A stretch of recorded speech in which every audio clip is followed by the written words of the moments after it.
Good morning. This is a video message for Jamie Oliver. Random before you start saying that. But Jamie, actually, we have met Jamie years ago when I was doing Children's BBC. You came on I think it was our Summer Hot programme. And I can remember seeing you quite a lot. I brought my sister to come and watch something you did. Anyway, it's nice to see you, Jamie.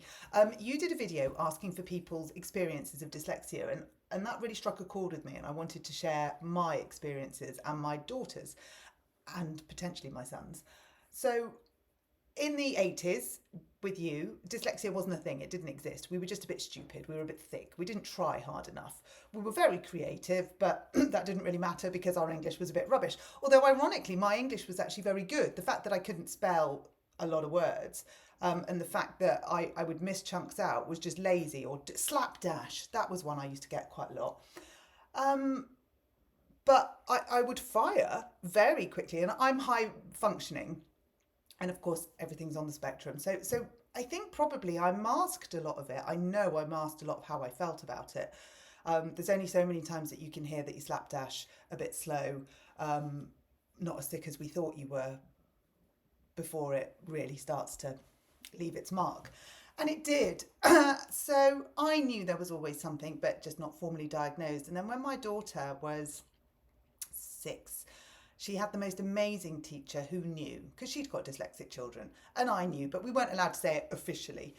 But we did have the conversation, and she said, "Yeah, it's clear as day." And I was like, "Yeah, I realise that. Let's do something about this." So we went down the ed psych route. We approached her as dyslexic until we got the official stamp. She is very dyslexic, as am I.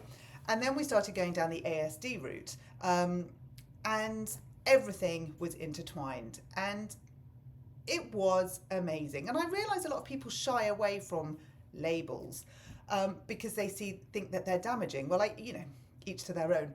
For us, it has been the light bulb moment. And we are really proud of our neurodiversity. If we didn't see the world in the way that we see the world, we wouldn't be who we are. And we feel things. Things actually, you cut, I bleed.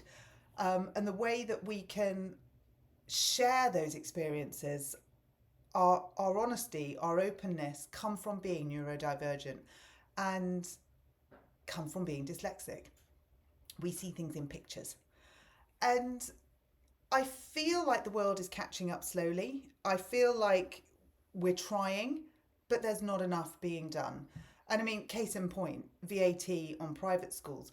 Well, if you look at the amount of children with special educational needs and disabilities in private schools, it's something like 130,000, and they're there because the state system doesn't cater for them. So, like me, who was in the state system, I was left to crack on with it by myself. Now, I'm not saying there's not intention. There is intention, but it's not right. And you get one shot at education. As a kid, and I know that this all stays with us forever. Here I am in 2025 talking about what it was like in 1987. It's never going to be any different. We can't rewrite that, but we can change the future.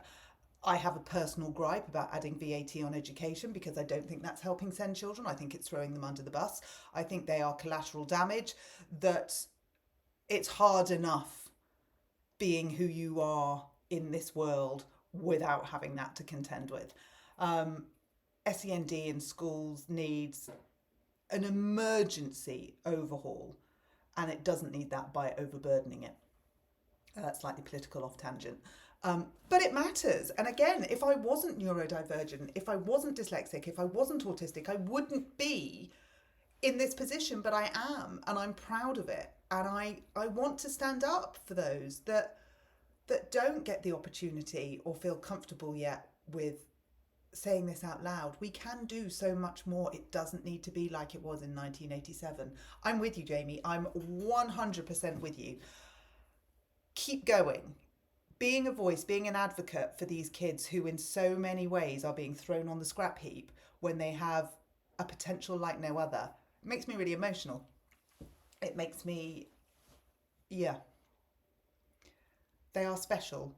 We are special. And we shouldn't be hidden in a corner because people don't understand us.